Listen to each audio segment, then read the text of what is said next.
Ça va, sire? Qu'est-ce que ça peut vous foutre? Je crois qu'aujourd'hui, vous allez pouvoir m'utiliser au combat. Ah bon? Eh machin, viens voir. Salut, sire. Je trouve qu'il fait beau, mais encore frais. Mais beau. Par contre, il est hyper con. Je sais pas pourquoi.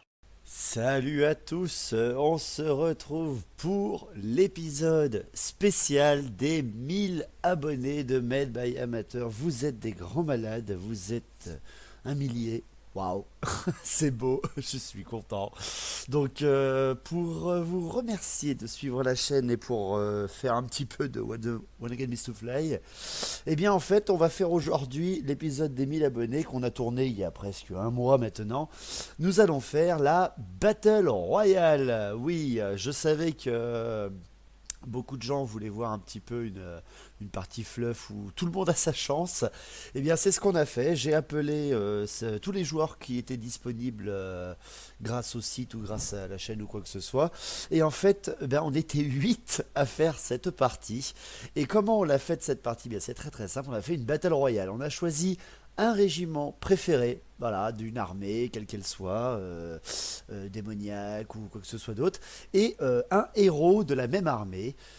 Le but de la partie étant de faire 500 points seulement, voilà, 500 points d'armée, 500 points pour une troupe, qu'elle soit base, infanterie, cavalerie, char. Elle pouvait pas être cavalerie monstrueuse ni monstre, bien entendu, mais voilà, 500 points, votre héros et votre régiment devaient faire 500 points maximum. Donc on s'est fait plaisir, j'ai eu 7 personnes qui sont venues, donc Marie-Camille, il y a également Marski d'une autre chaîne dont je vous laisserai le lien juste en dessous, qui est venu avec CO Elf. Il y a eu Clément qui est venu essayer en même temps et rencontrer les gens, qui a pris les guerriers du chaos. J'ai pris mes Skaven, Arthur a pris ses nains, Julien a pris les contes vampires. Et de mémoire, il nous reste Guillaume avec ses impériaux et Lucie, n'importe quoi, Marie-Cam avec ses elfes noirs et Louis avec les orques et gobelins. Donc, comment ça allait se faire un petit peu cette partie? On a nos 500 points, donc ils vont tous vous parler un petit peu de leur liste d'armées. Alors on a enregistré en même temps qu'on faisait la partie, donc vous nous excusez les bruits de fond, mais c'est pour vous montrer le nombre qu'on était. Vraiment, c'est qu'on a rigolé comme des tarés. Et tout simplement, le but de la partie est un colimaçon d'éternité. Autrement dit, à la fin du 6ème tour, il fallait voir qui possédait... pardon, c'est pas la fin du 6ème tour, c'est la fin du 10ème tour. On a fait 10 tours en tout pour voir un petit peu qui allait jouer, qui allait gagner. Et c'était tout simple, c'était l'unité qui était la plus proche et qui avait le plus de valeur de points au point près à la fin de la partie, au pied du colimaçon d'éternité. Et bien, elle gagnait la partie. Le colimaçon d'éternité se déplaçait d'un des 3, je crois, ou d'un des 6, donc tout petit, hein. Quelque chose de très sympatoche à faire pour qu'on rigole bien tranquillement, tous ensemble. Donc ils vont déjà vous parler de leur liste d'armées. Alors, pour les listes d'armées, chacun va présenter sa liste d'armées pour être un petit peu sport et vous montrer le nombre de joueurs qu'on était. Donc, tout d'abord, commençons galantement. La seule fille de la soirée? Oui, bonjour. Marie-Cam qui va donc jouer ses préférés. Oui, mes furies. Combien elles sont? 25, parce que on en avait pas assez pour en mettre 29. Et surtout, donc, les bannières un petit peu que t'as mis et tout, je crois, en équipement? Oui, j'allais pas les mettre toutes seules quand même. Bon, je pouvais pas prendre le chaudron parce que par rapport aux autres, c'était un petit peu abusé, et puis ça rentrait pas dans les points. Mais par contre, elles étaient quand même avec leur matriarche. Tout à fait. Donc j'ai pas pu mettre de magie, même si j'aime bien, parce que sinon ma petite sorcière allait mourir assez rapidement. Et par contre, la matriarche, on lui a mis la frénésie. Mais la frénésie... Oui, donc qui font 2 attaques déjà en plus pour elle. Et il y avait aussi 2 attaques encore en plus pour elle, mais aussi pour tout le régiment des furies autour. Par contre, malheureusement, j'avais -3 en commandement. Pour résister à ta furie. C'est ça. Et tu avais également aussi des attaques perforantes sur tes furies, la perforation. Oui, c'est vrai. Mais ce qui est pas mal, du coup, c'est rien que pour le matriarche, j'avais 7 attaques. Donc voilà. Pour ma part, c'est simple, hein, j'ai pris... les ratons, Gripke qui est ici. Et oui, j'ai pris mes moines de la peste, 30 moines de la peste, état-major complet. Et j'ai pris un prêtre de la peste sur Creuset, niveau 1. Il rentrait pile poil à 250 points de héros. Et le reste, 250 points de moines de la peste. Normal pour le plaisir. Donc certains diront que c'est un peu abusé, mais bon voilà, je suis maître de la partie, c'est mon scénario, je suis chez moi, je fais ce que je veux. Oui, mais bon. Donc voilà, pour le reste. Salut à tous, ma liste pour la bataille qu'on fait à 8. Donc je vais jouer un maître du savoir avec une petite potion d'endurance. Donc mon petit Gus va avoir ses 8 sorts primaires, histoire de bien miser sur la magie. On voit que ça me porte chance. Et j'ai sorti du gros lourd avec 15 gardes phénix, avec étendard et musicien et l'oriflamme de lumière. Alors moi pour la WAG, j'avais 29 orques noirs, étendard et musicien avec bouclier, et un chef orque noir avec ténacité et armure 3+. Alors, pour la liste guerrier du chaos, on a un sorcier avec la marque de Tzeentch, le talisman de préservation qui lui donne une invue 4+, et le troisième œil de Tzeentch qui lui donne la capacité de relancer ses 1 lorsqu'il fait une sauvegarde invulnérable. Donc c'est plutôt intéressant. Et en dessous, on a 17 guerriers du chaos, de Tzeentch évidemment, avec le bouclier et l'état-major complet. Alors pour la liste d'armées de l'Empire, il s'agit donc de 29 joueurs d'épée, avec un état-major complet et un étendard tranchant.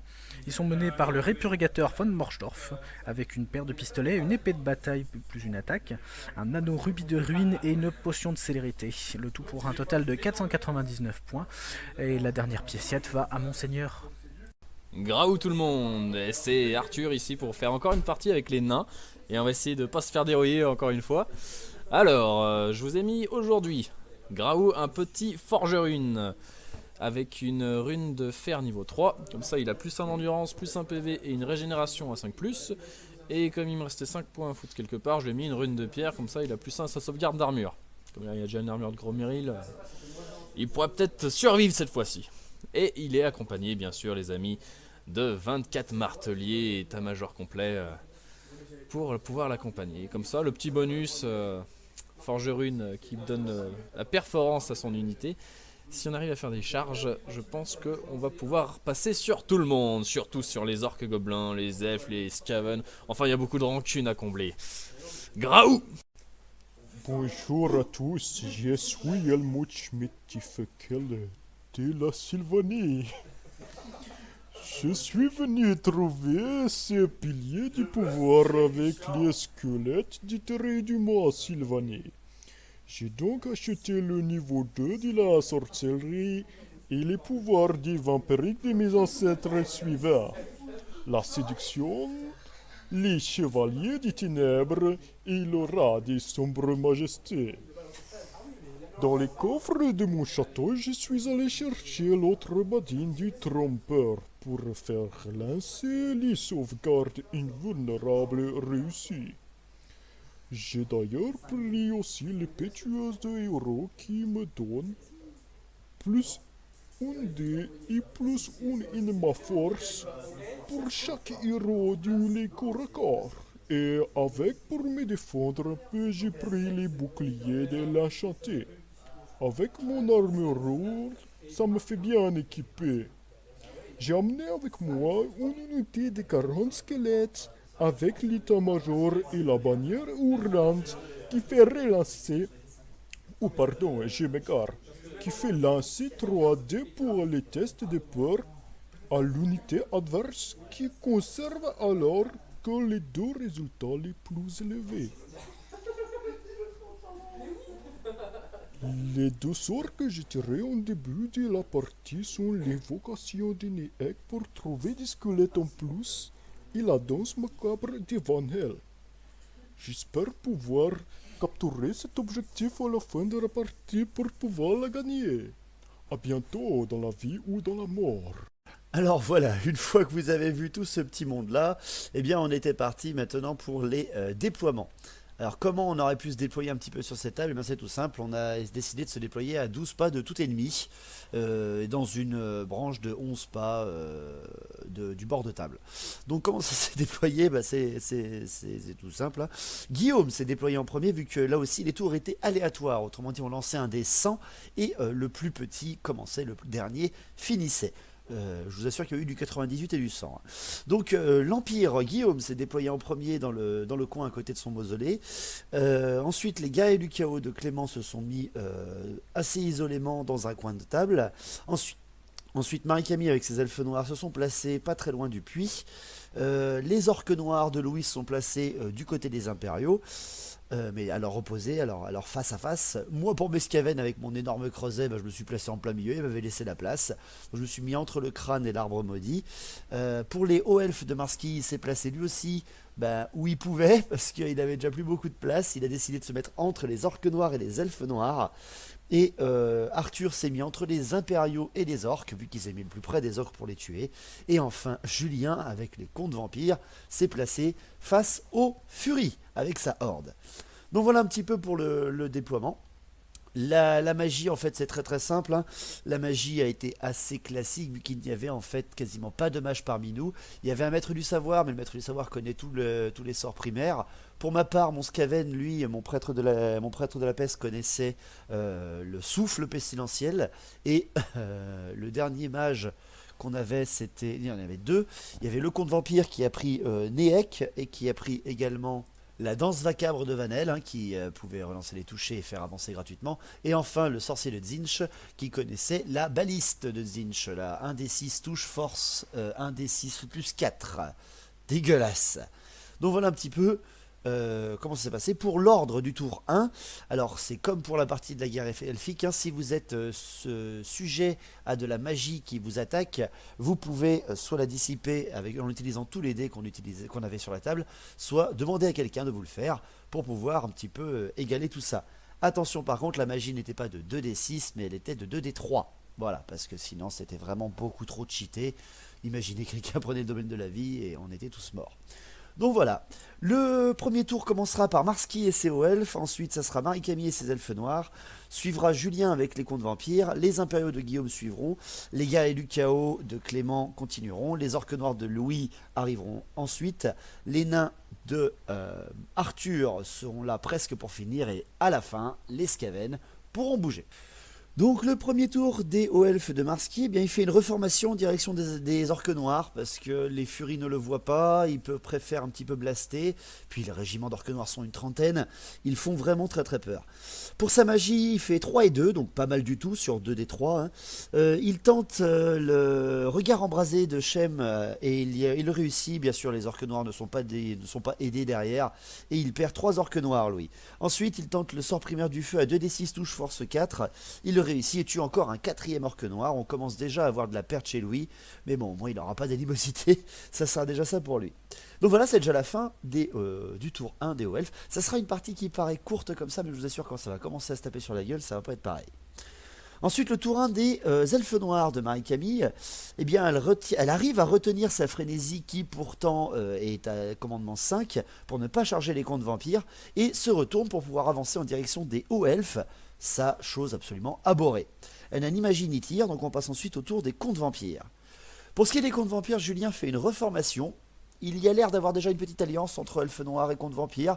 Les contes vampires se reforment en fait pour pouvoir passer entre le puits et la statue de mort et rejoindre très rapidement le colimaçon de l'éternité pour pouvoir un petit peu s'en occuper. À la magie, il fait 3 et 1 et il fait une canalisation, Julien. Donc il tente la danse macabre de Vanel pour un petit peu avancer plus vite en fait, vu qu'il s'est reformé. Mais il est dissipé par Marski derrière, qui refuse que les contes vampires puissent s'approcher de ce colimaçon.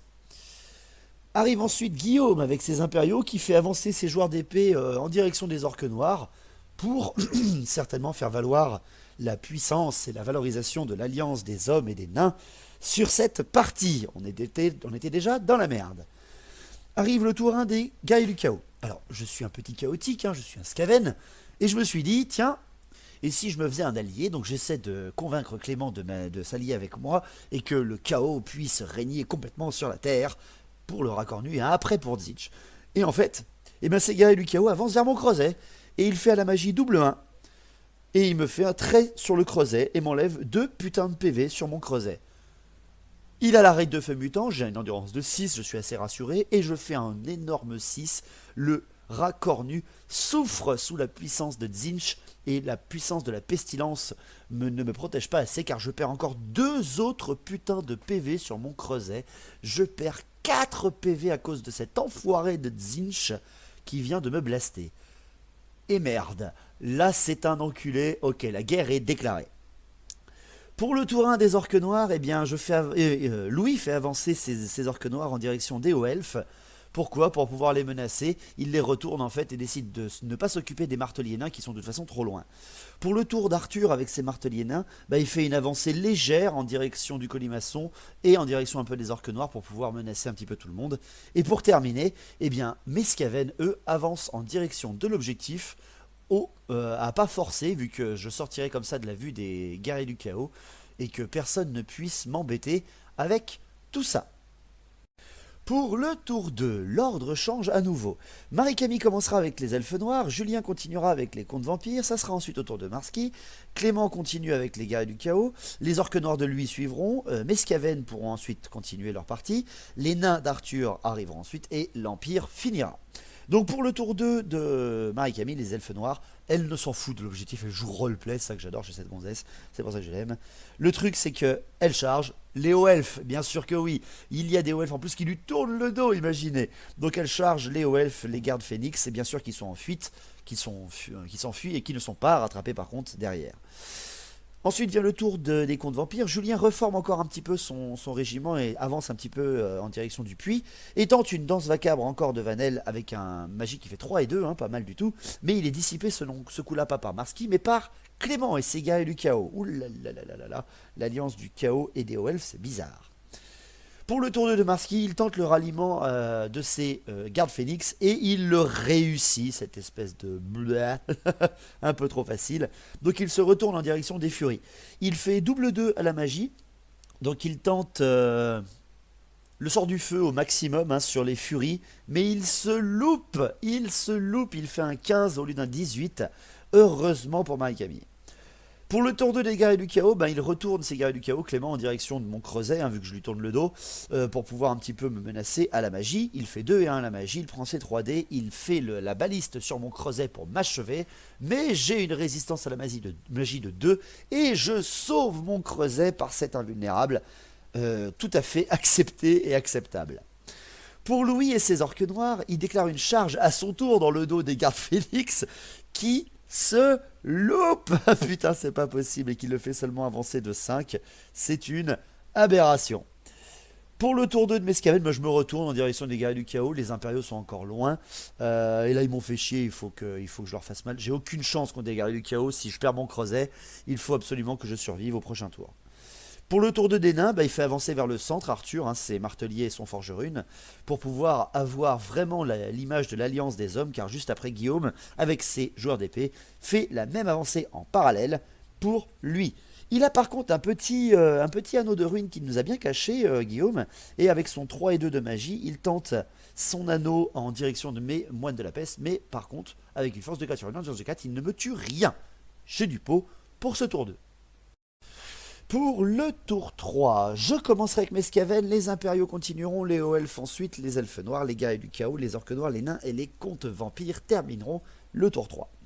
Pour ce qui est donc de mon tour 3, je fais avancer au maximum Mescaven pour qu'il soit en bonne position face aux guerriers du chaos. Pourquoi? Parce que je veux tenter 2 souffles. J'ai un souffle de magique et un souffle du creuset. Donc j'ai 3 et 1, donc je tente un souffle en direction des guerriers du chaos. Par contre, je suis dissipé par Tzeentch derrière, ça me casse bien les couilles. Mais derrière, après, le tir de mon creuset est parfaitement placé pour toucher 8 guerriers du chaos. Et putain, j'en tue que un seul. Et ça, c'est moche. Pour le tour 3 des impériaux, il fait avancer toujours en direction du colimaçon, ses joueurs d'épée, mon petit Guillaume, pour pouvoir nous menacer. Et là, il n'a même pas de quoi lancer son sort, vu qu'il fait double 1 et qu'il est directement contré par les contes vampires. Pour ce qui est du tour 3, des hauts elfes, il tente un ralliement parce qu'il s'était bien sûr enfui par rapport à la charge des orques noirs tout à l'heure, et il se rallie face aux furies elfes noirs, ce qui pourra certainement nous faire rigoler. Il tente avec ses 2 et 1 de magie le plus en force et en endurance sur les gardes phénix, mais il est dissipé derrière par les contes vampires, encore une fois. Pour ce qui est du tour 3 des elfes noirs de Marie-Camille, c'est parti, elle y va, elle déclare une charge dans les gardes phénix. Ils n'ont pas leur puissant en force et en endurance, c'est le moment de frapper. Donc directement on passe au corps à corps, parce que oui, pas de magie, pas de tir quand on joue Furie Elfe Noir. Alors voilà, 15 gardes phénix avec un maître du savoir contre 20 furies, 25 furies avec une matriarche, qui ont en plus 2 attaques de frénésie au lieu d'une seule. Ce sont des monstres de corps à corps. Il y a d'abord un duel entre la matriarche et le maître du savoir, hein, bien entendu. Marski est joueur. C'est très très impressionnant. La matriarche quand même arrive à enlever 2 PV sur le maître du savoir de OF, mais elle perd un PV en retour avec sa terrible force de 6 au corps à corps. Par contre derrière après, il y a 5 gardes phénix qui meurent. 5. C'est quand même énorme, hein, ça fait beaucoup de troupes qui meurent. Par contre après aussi, Marie-Camille avec ses furies en perd 5 autres. Donc c'est un petit commandement, hein, qui fait la différence. Et c'est là que Marski nous fait le superbe jet de 11 et voit ses gardes phénix s'enfuir au tour 3. Ah mon Dieu! Ah mon Dieu, quelle horreur!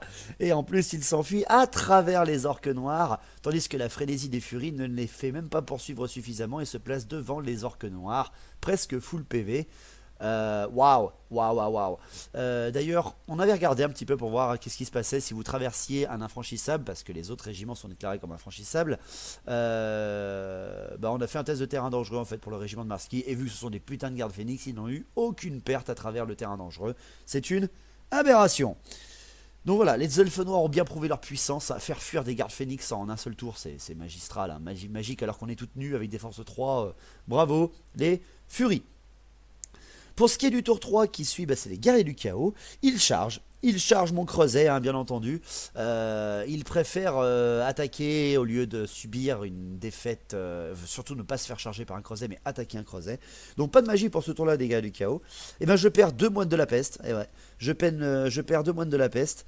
Et derrière, je tue 2 guerriers du chaos. Et c'est tout. Vraiment tout. Donc bon il reste au combat sans aucun problème, mais putain, oh non de Dieu, c'est costaud ces enculés. C'est même pas moi qui les tue, c'est les vapeurs, hein. Y a rien d'autre à ajouter, hein. C'est absolument terrible. Pour ce qui est du tour 3, c'est le tour des orques noirs. Et là Louis il s'est tâté. Il s'est tâté très longtemps.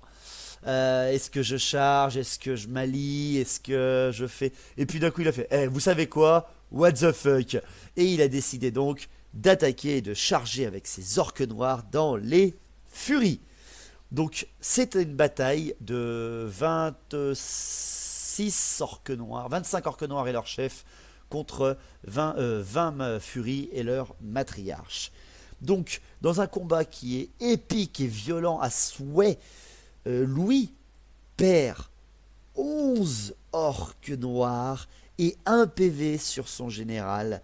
Par contre derrière, avec ces deux qui coupent dans les orques noirs, 9 furies de Marie-Camille sont éliminées et leur général meurt au combat face au général orque noir. Évidemment, hein, quand il vous reste qu'un seul PV, vous êtes très fragile. Et dans cette cavalcade de destruction, aucun des 2 camps ne veut partir et les 2 restent au combat. C'est absolument magnifique. Pour ce qui est du tour 3 des nains, Arthur voit des orques noirs qui s'affaiblissent contre des furies presque mortes, alors qu'il a plein de marteliers, donc il commence à s'en approcher tranquillement, en se disant tiens, pourquoi pas, il y aura 2 rancunes réglées en une seule. Pour ce qui est du tour 3 final des contes vampires, c'est une avancée des guerriers squelettes, non pas en direction de l'objectif, et là ça me rassure, mais en direction de mon corps à corps avec les guerriers du chaos. Peut-être pour pouvoir un petit peu venir m'aider, ou alors venir me trahir au dernier moment. Qui sait? Les contes vampires, il faut faire attention. Alors à la magie, il nous fait encore un 3 et 1. Il tente encore sa danse macabre pour pouvoir avancer encore plus vite, mais encore dissipé par Zinch. Waouh, pas mal.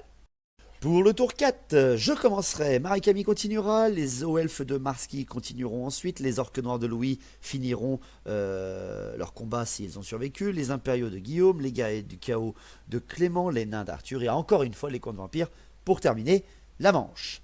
Donc au tour 4 de mes Skaven, eh ben, j'ai la magie, j'ai 3 et 1 de magie. Je tente un souffle dans le corps à corps parce que je peux le faire.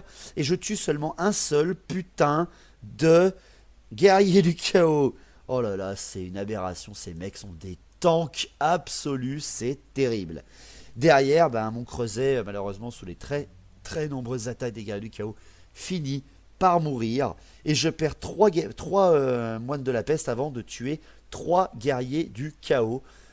Oh, les mecs, quoi, ils tiennent contre des moines de la peste sans aucun problème, les types, quoi. Putain, c'est des tanks, ces enculés. C'est vraiment impressionnant. Donc ça s'arrête là, hein, enfin je veux dire ça s'arrête là. Mon combat ne s'arrête pas ici, mais je suis encore indomptable avec un commandement de 10, hein, donc il n'y a aucun problème, je reste au combat.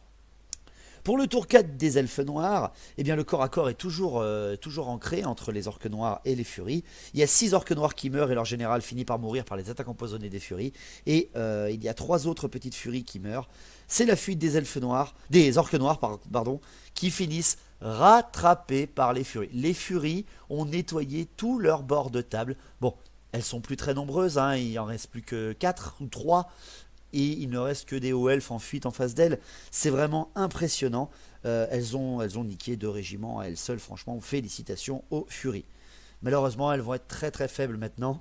Elles vont être une bien moins intéressante menace pour le reste de la partie.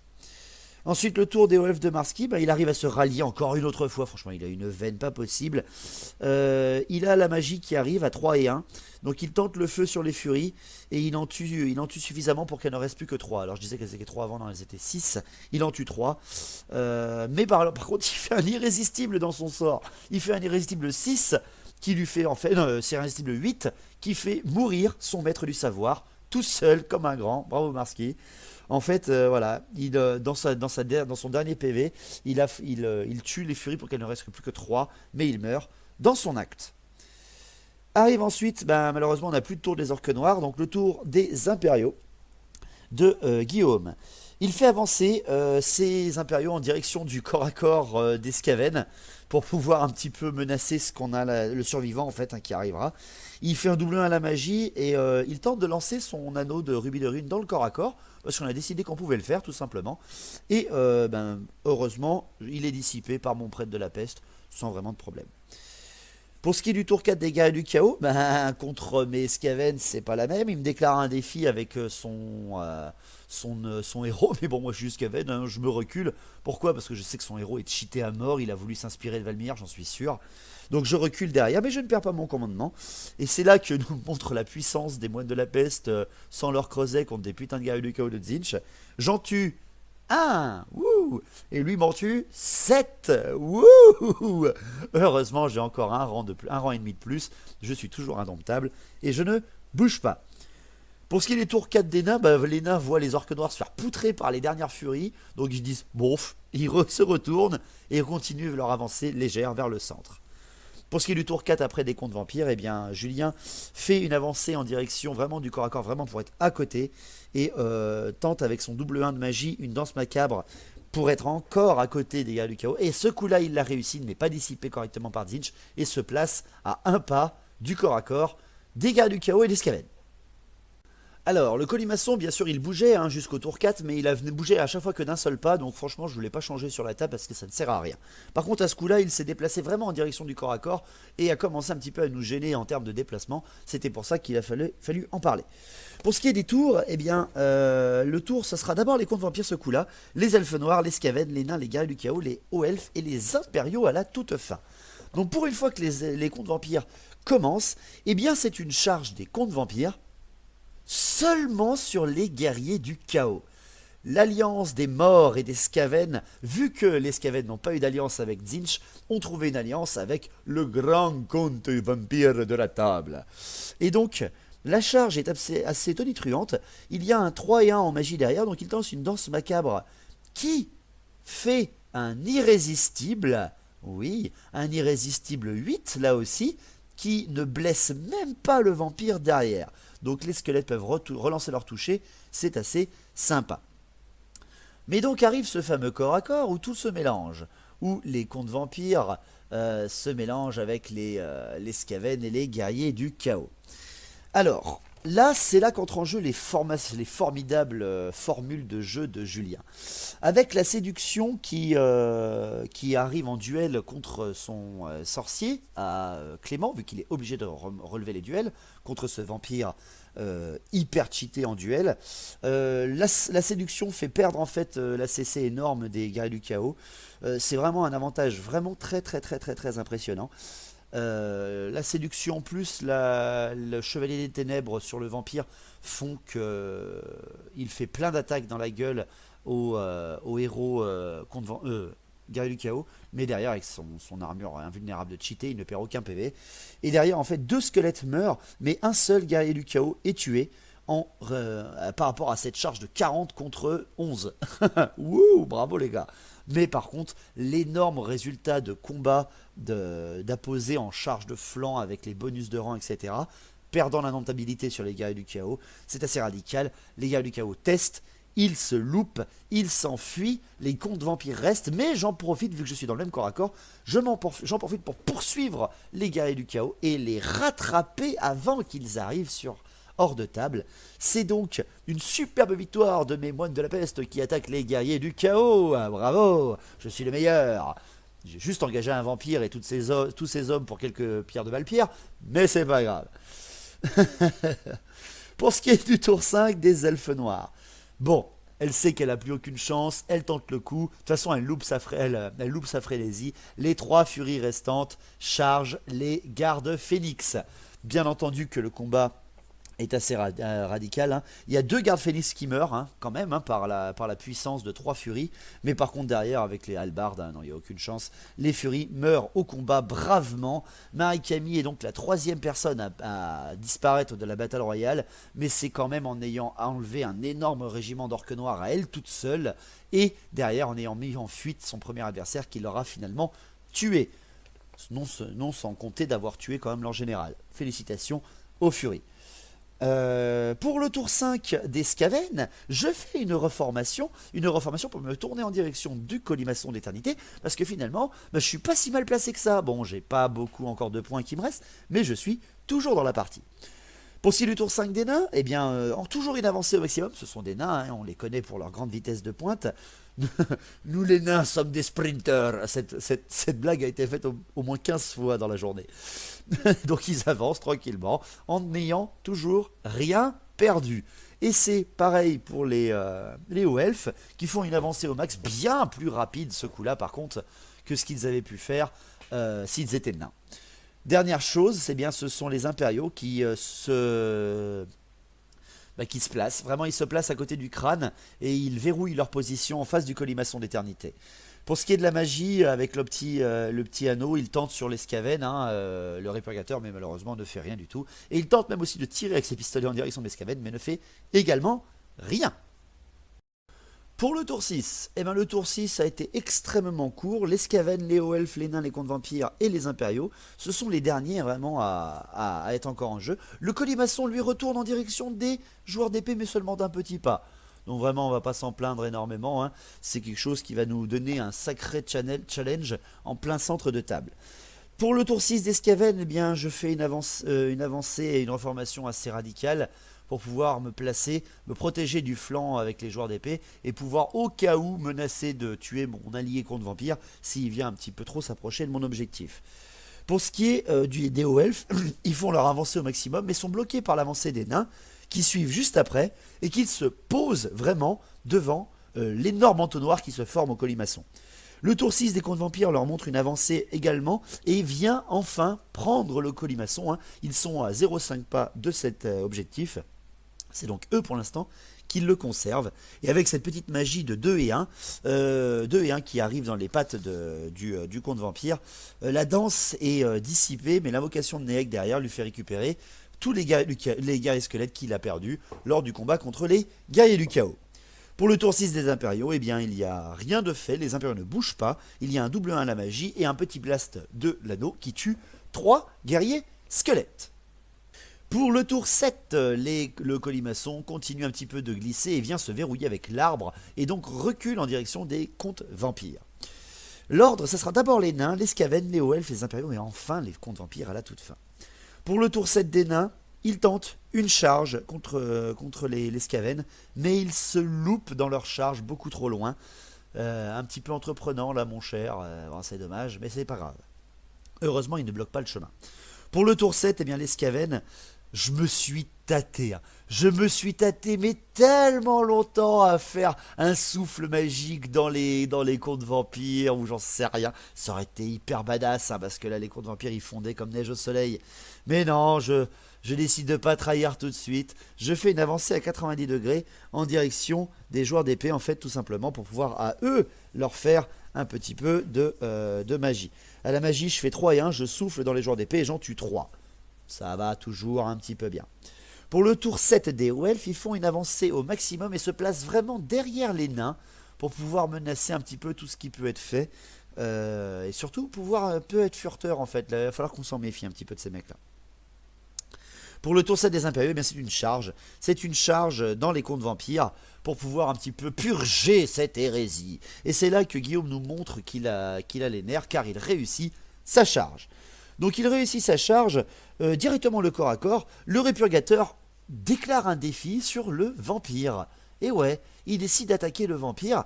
Et bien sûr, Julien relève le défi parce que le vampire est cheaté à mort. C'est terriblement immonde. Et derrière, c'est assez radical. C'est très impressionnant quand même à voir en termes de formule d'atouts vampiriques et d'épées tueuses de héros. Le répurgateur, avec ses 2 armes, tente le coup fatal sur le vampire, mais malheureusement ne fait que lui enlever un seul PV sur 2. On a tellement serré les fesses de voir le vampire mourir tout de suite, ça aurait été tellement beau. Mais non, malheureusement, il lui reste un PV au vampire, ce qui fait que derrière, avec son épée tueuse de héros, il décapite le répurgateur sans aucune formalité. Derrière, après, 11 de ces guerriers squelettes meurent. Et cela, heureusement, parce que les joueurs d'épée se foirent. Sinon, ils auraient encore plus de pertes. Mais 11 guerriers squelettes qui meurent. Et derrière, 6 joueurs d'épée qui sont quand même empalés et percés par ces foutues lances des guerriers squelettes. Le combat reste donc ici. Je compte bien les 11 guerriers squelettes morts avec l'instabilité. Pour le tour 7 des contes vampires, eh bien, la magie fait un simple double 1. Donc le Néec est tenté et réussi. Car je décide de ne pas le dissiper et que les hauts elfes, malheureusement, ne sont insuffisants. Les nains tentent la dissipation mais ne réussissent pas.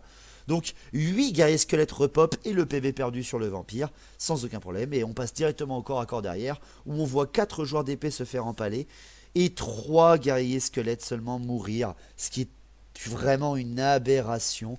Pourquoi en fait? Parce que le répurgateur est mort et là maintenant ils loupent leur test de peur à 3D, les 2 plus grands. C'est terrible.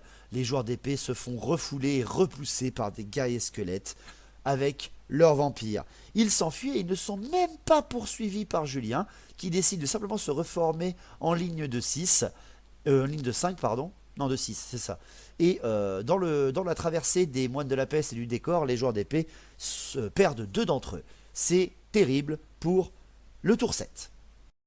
Pour le tour 8, je commencerai, ensuite Julien prendra le flambeau. Guillaume et ses impériaux reviendront, les nains seront avant-derniers et les hauts elfes de Marski termineront le tour 8. Pour le tour 8 de Mescaven, eh bien, je fais sortir mon héros du régiment et je viens le cacher en fait en direction du crâne pour pouvoir un petit peu attirer ce qui peut être attiré. En fait, je me mets surtout derrière les joueurs d'épée pour pouvoir leur faire un peu de magie dans le cul. Je fais double 1 malheureusement à la magie et tente mon souffle, mais je suis dissipé par les alliés impromptus des joueurs d'épée, les nains. Pour le tour 8 des contes vampires, eh bien, vraiment, les contes vampires provoquent les nains. Ils s'avancent juste pour être en vue des marteliers. Juste vraiment pour les provoquer. À la magie, Julien fait aussi double 1, mais là par contre il réussit son Néec et récupère 8 guerriers squelettes dans la suite. Pour le tour 8 des impériaux, la reformation et le réalignement est ok et réussi. Guillaume sauve un peu l'état d'âme et reforme ses hommes. Pour le tour 8 des nains, eh bien, ils refont une deuxième charge sur mes moines de la peste qui n'ont pas bougé. Je déclare une fuite pour ne pas me faire entièrement ratiboiser la gueule en fait. Tout ça pour surtout foutre les nains dans la merde et les mettre vraiment très très lentement sur leur position. Malheureusement, je fais une fuite de 12 et je m'enfuis hors de la table avec les moines de la peste. Mais il reste quand même mon prêtre. Je n'ai pas perdu, je suis encore là. C'est absolument terrible. Donc il tente une redirection de mes moines de la peste, de ces marteliers sur les guerriers squelettes et non pas mes moines de la peste. Et Arthur réussit sa putain de charge de l'abîme et arrive au contact des guerriers squelettes. Dans le combat qui ensuit directement, eh bien, les marteliers peuvent tous déclarer un défi, hein, ce qui est assez impressionnant. Il y a un seul martelier qui meurt et 12 guerriers squelettes avec l'instabilité qui fondent comme neige au soleil contre la terrible puissance des marteliers de Arthur. Dans le tour 8 des hauts elfes, eh bien, ils font une petite reformation, un petit avancement en direction du colimaçon. Ils se retiennent de charger les nains. Hein. Ils ont envie, mais non, ils vont attendre qu'ils soient un peu plus affaiblis, tel un bon haut elfe. Le tour 9, on est bientôt près de la fin. Pour le tour 9, ça sera Mescaven, les hauts elfes, les impériaux, les contes vampires et les nains pour l'ordre des tours. Donc pour mon tour 9, je mets mon général en fait en face des hauts elfes. Pourquoi ? Pour là aussi les provoquer un petit peu, pour pouvoir les forcer à faire ce que je veux, ou en tout cas les faire chier et pouvoir souffler dedans. Je réussis d'ailleurs à lancer mon souffle dans les hauts elfes, à en toucher un bon petit paquet et à en tuer deux gardes phénix, ce qui est quand même non négociable. Pour le tour 9 des hauts elfes, par contre, là il me charge mon Skaven qui s'enfuit et qui bien sûr n'est pas rattrapé parce que ces foutus hauts elfes déclare une charge dans le dos des marteliers, dans le flanc des marteliers. Et c'est une charge qui réussit. Et le superbe corps à corps qui nous arrive juste après nous prouve la puissance des hauts elfes contre des marteliers, car dans leur combat, il n'y a aucune perte. Waouh. Waouh, bravo les gars. C'est impressionnant. C'est très impressionnant les gars. Donc le corps à corps le corps à corps de ce côté-là est terrible parce que là, c'est la continuité véritablement. Hein. On a décidé que si vous aviez plusieurs corps à corps sur une seule unité, hein, comme par exemple les guerriers du chaos qui étaient affrontés avec les Skaven et les contes vampires, eh bien vous continuez votre combat même si vous n'êtes pas encore dedans. C'est juste que les résultats de combat, par exemple des hauts elfes, ne comptaient que pour hauts elfes marteliers et que les résultats de combat des marteliers contre les contes vampires ne comptaient que contre vampires nains. Donc le combat continue contre vampires et nains. Il y a 3 nains qui meurent et 18 guerriers squelettes qui fondent d'une façon impressionnante. Et c'est là que entrent en compte les points on va dire de jeu, car les hauts elfes en fait ont perdu le combat, même en ayant chargé et tout. Les nains ont plus de rang et eux n'en ont pas. Donc c'est très simple. Les hauts elfes testent et restent heureusement, sinon Marsky aurait été vraiment dans la merde. Pour le tour 9 des impériaux, la charge des impériaux sur mon général Skaven qui continue de fuir et qui n'est pas rattrapé. Et que les joueurs d'épée tentent une redirection pour aller sauver les nains contre les contes vampires, mais qui se loupent, c'est trop loin pour les impériaux. Au tour 9 des contes vampires, eh bien, c'est une magie à 3 et 1 qui fait seulement repoper 4 pauvres guerriers squelettes. C'est assez dommage là pour Julien. Et derrière, eh bien, dans le corps à corps, il y a 5 marteliers qui arrivent à être tués par le vampire. Mais derrière, après, il y a 11 guerriers squelettes qui fondent avec l'instabilité. Tandis que les hauts elfes et les nains et les marteliers, eh ben, on voit 2 gardes phénix se faire attrier la gueule par un seul martelier nain qui meurt juste après avoir été planté par la hallebarde. Donc les hauts elfes continuent de rester au corps à corps, mais très très très difficilement, et les vampires sont en très très très mauvaise passe. Pour ce qui est du tour 9 des nains, eh bien les hauts elfes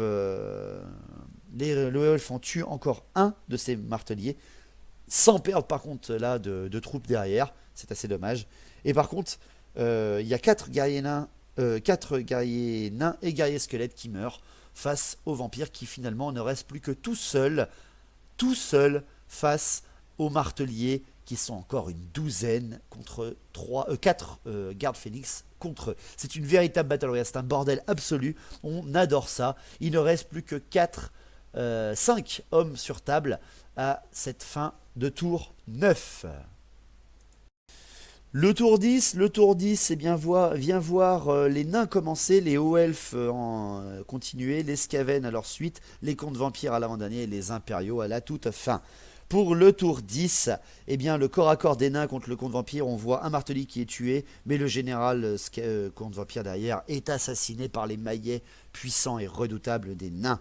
Pour ce qui est du tour 10 des hauts elfes, eh bien, les hauts elfes nous font la surprise de charger, vu qu'ils ont été libérés du corps à corps des marteliers, vu qu'ils ont tué les derniers marteliers, et qu'ils étaient bloqués par le colimaçon, et surtout que les marteliers se sont reformés après avoir tué le comte vampire.